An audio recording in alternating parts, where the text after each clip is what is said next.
'cause that E3 is the stuff. It's for sale now, but it isn't free. It's the new Dan Clark Audio E3.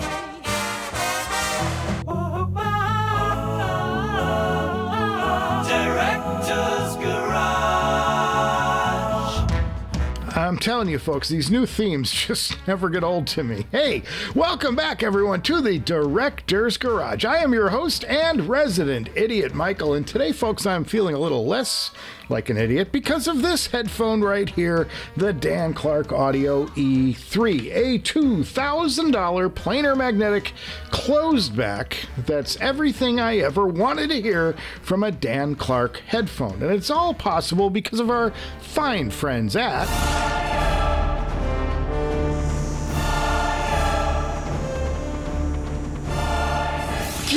Audio 46, people.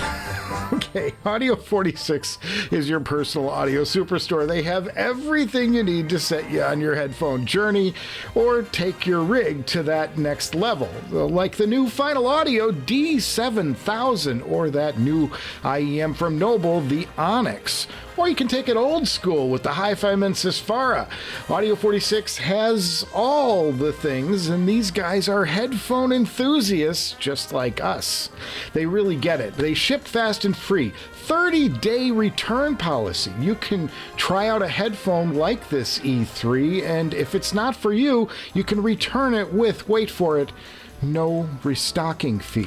You don't get that everywhere. Plus, here's the best part. If you use the coupon code Director's Garage, all one word, you can knock an extra 5% off most of the gear they carry. And you all have used this code to purchase nearly $90,000 in gear. I love it. I love when people win.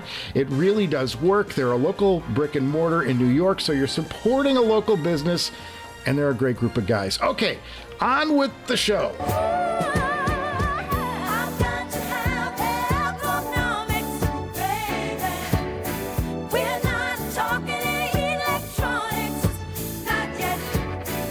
Let's get this review started with Ergonomics, and there's a range here from exceptional to, Lord, won't you please help me understand what you were thinking? Okay, let's start with the good, and you gotta look at the comfort first, and oh my, the Meze headphones are about the only headphone I would rank higher as far as comfort. They're very light but effective in the clamp pressure. The pads are gushy, cushy, and supple. Can I use the word supple and maintain a shred of masculinity? Anyway, these things have that Dan Clark party trick of folding themselves up into a pretzel for transportation. I never tire of playing with these things. They are a miracle of modern engineering. But then you start spending some time with these headphones and a few weaknesses do appear. Now, first of all, I'm not entirely thrilled with the outward appearance of these things. I do prefer the subdued approach of the Dan Clark Audio Expanse. The sleek coolness of this headphone makes way for flashy Gorilla Glass that's a fingerprint magnet, and well, the pattern here is a bit busy. And then you go to the headphone pads. Now, these are glued in, presumably with Gorilla Glue, because these things are stuck and stuck good. And finally, you get to the would you please. And I'm talking about the headphone cable. Proprietary Dan Clark connectors that no one, and I mean no one else uses. Why? Why would you do this to us? Put a 3.5 or a Meze Audeze ZMF connector on this thing. Why do I need to buy a separate cable just for this one manufacturer? And the supplied cable is too short. It doesn't do it. You went all the way with this outstanding design and you fumbled it at the 2-yard line. All right, let's get into sound.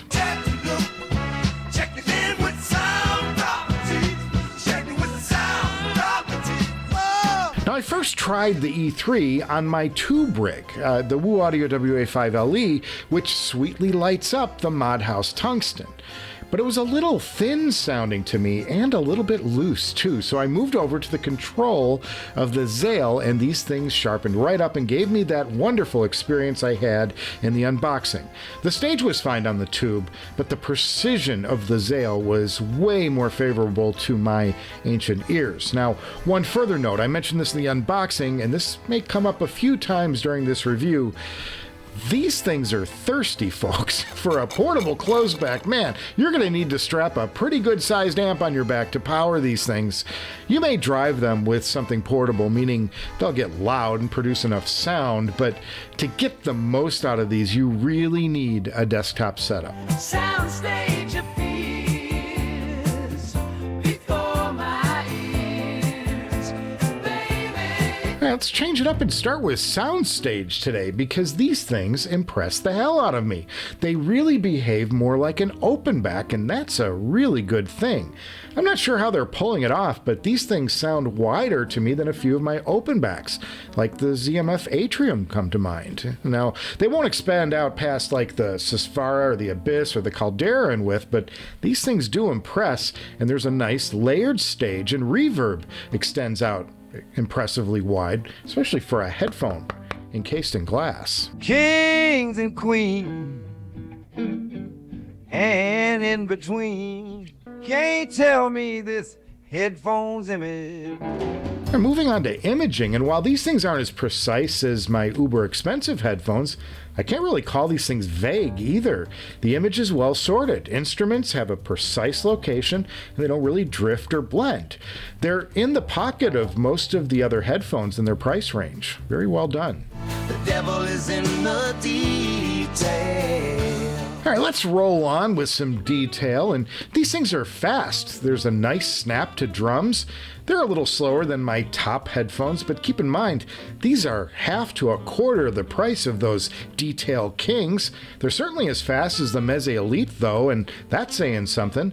I didn't sense that these things were getting overly congested at any time. Nothing bunches up, but I don't have that hyper detailed sensation either. These things are a little more musical, you know? Take, for instance, a chime roll. You know, a headphone like the Sesfara will split out and you'll hear those individual chimes getting struck instead of blending the chime roll into something cohesive. And come to think of it, musical fits the E3 as an adjective just fine. It's dynamic, yeah, it's dynamic. Yeah, headphone dynamics. Dynamics. Well, these things punch and slam nicely. If you have a track with some thump in the bottom end, these things will light you up, as long as you're amping them well. Amping is a key for this headphone. But you're in for some bass fun if you're down for it, and I sure am. I'm lost without sound structure. Ain't no basses, no trebles or mids. All right, so these things are impressing me so far, but to be fair, the technicals of Dan Clark's other offerings usually score pretty high. The problem for me is usually the tuning. And oh my, how things have changed. Time to dig into sound structure. We're talking bass and mids and treble, and yeah, why not? Let's do it in that order.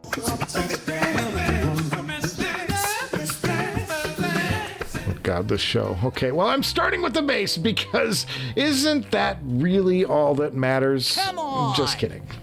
No, I'm not. Okay, the E3 is the first Dan Clark audio headphone I can remember that gets the bass right. There's excellent presence, there's slam when you want it, and the bass extends nicely into that sub. I went to some of my favorite audition tracks, Gold Dust Woman, Fleetwood Mac, and McVie's bass sets the mood for all the wonderful detail in the upper frequencies, and then you get to that breakdown section near the end of the song.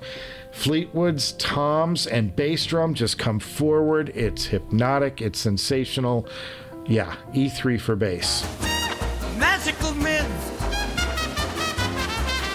All right, let's talk about the magical mids, because this is a mid-forward headphone, and that's a characteristic of my experiences with all of Dan Clark's offerings. This isn't a bad thing, but to my ears, the other headphones Well, they would focus on the mids at the expense of the treble and the bass, and the E3 continues the house sound, but not at the cost of the upper and lower frequencies. Now, I'm going to do a direct shootout comparison shortly, and this will all come more into focus. Trouble, trouble, trouble with the treble. Trouble, trouble, trouble with the treble. And that, of course, leaves treble.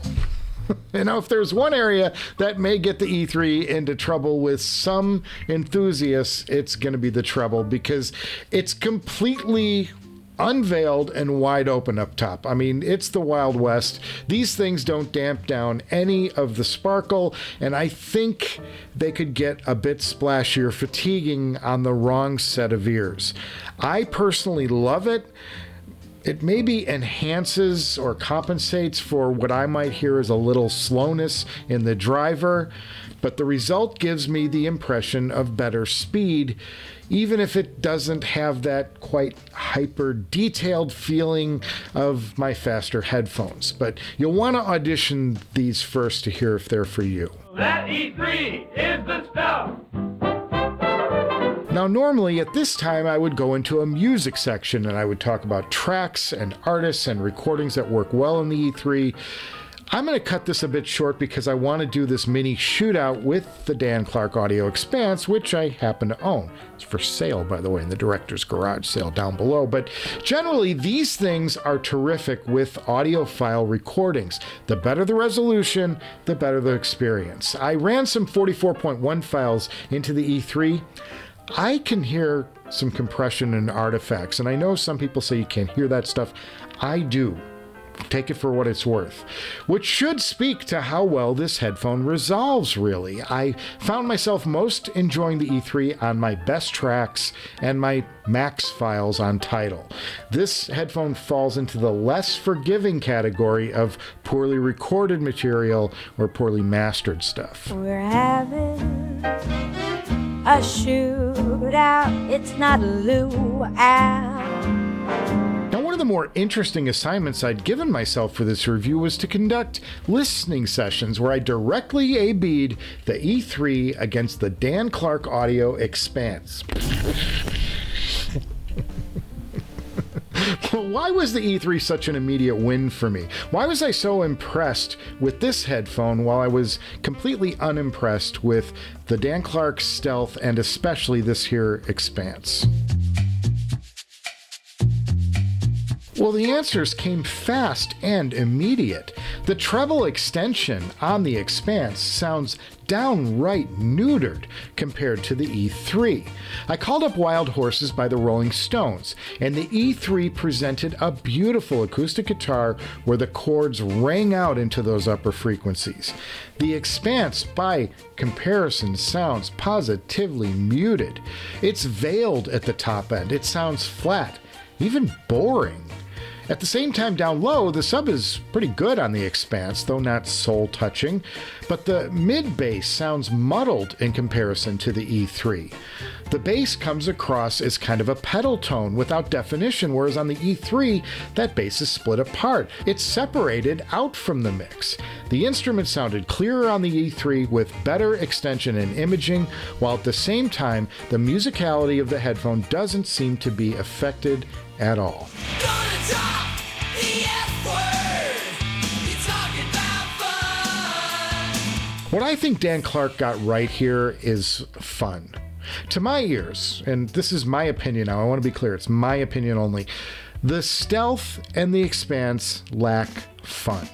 They're missing sparkle at the top end of the frequency range, and they're missing some slam and some kick in the bass.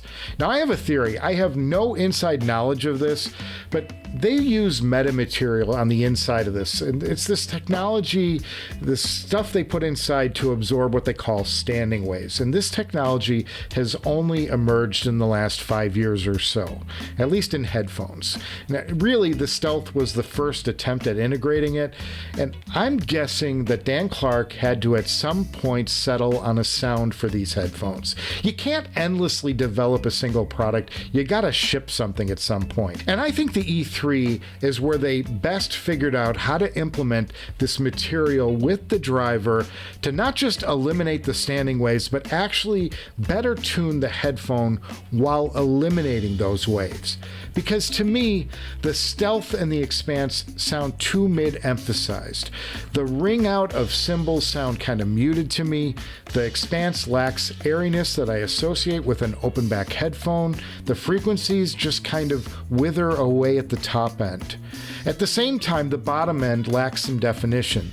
There is bass presence on the Expanse, I do hear that, but it's lacking sharp focus, and there really isn't that fun slam, at least not in the way that the E3 is producing it.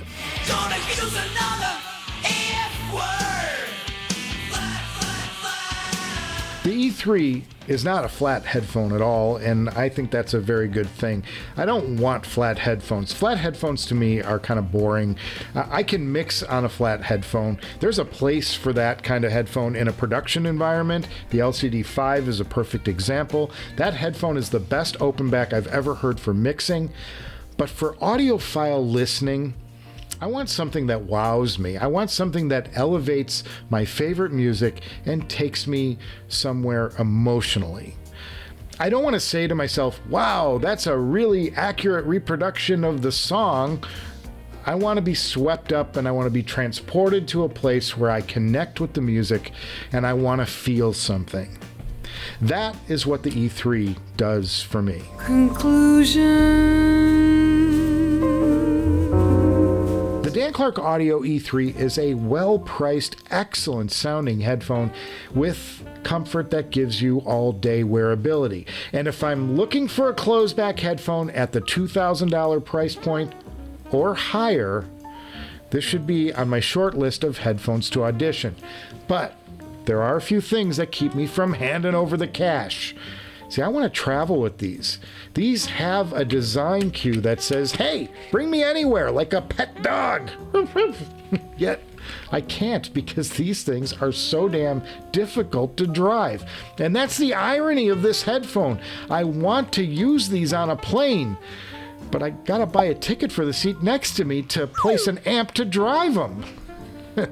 Now, some folks may have an issue with that extended treble, so make sure you audition these things first or buy them from a place that has an excellent return policy like, well, you know. Said I'm going down to the crossroads.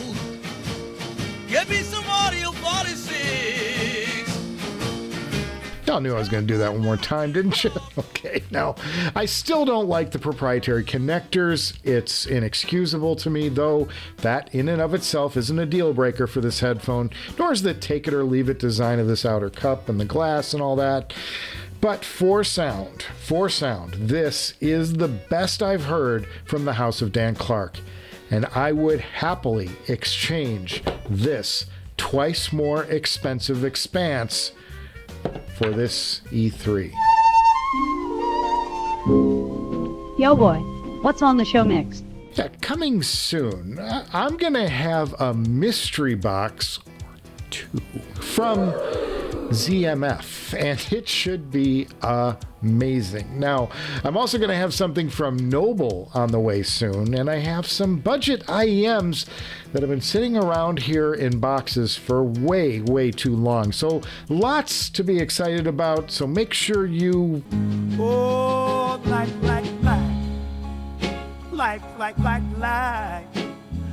and subscribe to the Directorize now. Yeah, I mean, why would you want to miss out on all these music stings? Okay, guys, they're so fun. All right, give this episode a thumbs up if you enjoyed this particular episode, or you can do the other thing because, well, I get it. It's me, guys. I can't say I blame you either way, and I will see you before you know it.